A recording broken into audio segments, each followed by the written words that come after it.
سورہ قریش کی میں نے تلاوت کی ہے، اس کے اندر جو آخری 2 آیات ہیں فَلْيَعْبُدُوا رَبَّ هَذَا الْبَيْتِ الَّذِي أَطْعَمَهُم مِّن جُوعٍ وَآمَنَهُم مِّن خَوْفٍ۔ اللہ رب العزت ارشاد فرما رہے ہیں لوگوں اس گھر کے رب کی عبادت کرو، فَلْيَعْبُدُوا رَبَّ هَذَا الْبَيْتِ، جو بیت اللہ تھا کہ اس گھر کا جو مالک ہے خدا اللہ، اس کی عبادت کرو۔ کیوں؟ الذی اطعمہم من جوع وآمنہم من خوف، وہ اللہ جو تمہیں بھوک میں کھانا اور خوف میں امن عطا کرتا ہے۔ یہ 2 بہت بڑی نعمتیں ہیں کہ بھوک کے اندر کھانا اور خوف کے اندر امن، یہ یقینی طور پر بہت بڑی نعمتیں ہیں۔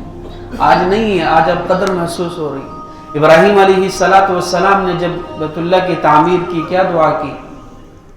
اذ قال ابراہیم رب اجعل هذا بلدا آمنا وارزق اہلہ من الثمرات من آمن منہم باللہ والیوم الآخر، اے اللہ یہ جو اس گھر یہاں پر جو لوگ آباد ہوں گے آل و اولاد، ان کو جو ہے وہ امن عطا فرما اور ان کو وافر مقدار میں رزق عطا فرما، پھلوں کا، گندم کا، اناج کا، غلے کا، ہر قسم کا انہیں وافر مقدار میں رزق عطا فرما۔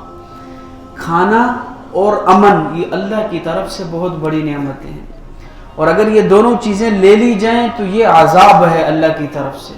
قرآن کریم کے اندر اللہ رب العزت ارشاد فرماتے ہیں جس طرح یہ طوفان آتے ہیں یہ اللہ کی طرف سے عذاب ہیں، آندھیاں چلتی ہیں عذاب ہیں، زلزلے آتے ہیں یہ عذاب ہے، اسی طرح یہ فاقے، یہ مہنگائی اور بد امنی یہ بھی اللہ کی طرف سے عذاب ہے۔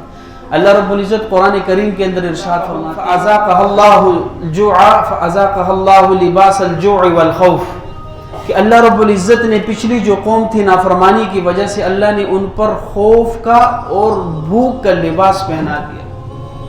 فَأَذَاقَهَا اللَّهُ لِبَاسَ الْجُوعِ وَالْخَوْفِ، بھوک اور بد امنی کا لباس پہنا دیا۔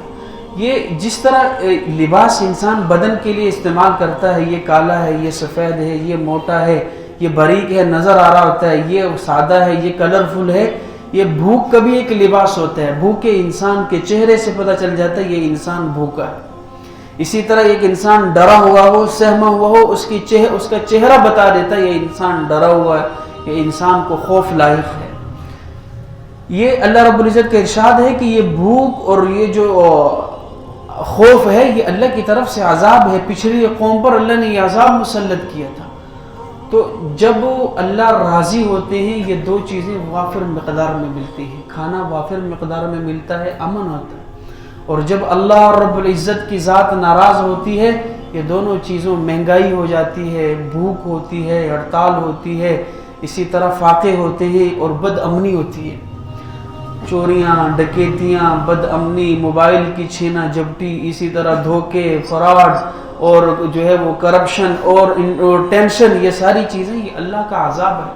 قرآن کریم کے اندر اللہ نے واضح طور پر ارشاد فرما دیا فَلْيَعْبُدُوا رَبَّ هَذَا الْبَيْتِ الَّذِي أَطْعَمَهُم مِّن جُوعٍ وَآمَنَهُم مِّن خَوْفٍ، کہ اللہ کی ذات وہ ذات ہے جو تمہیں خوف میں امن اور بھوک میں کھانا عطا فرماتی ہے۔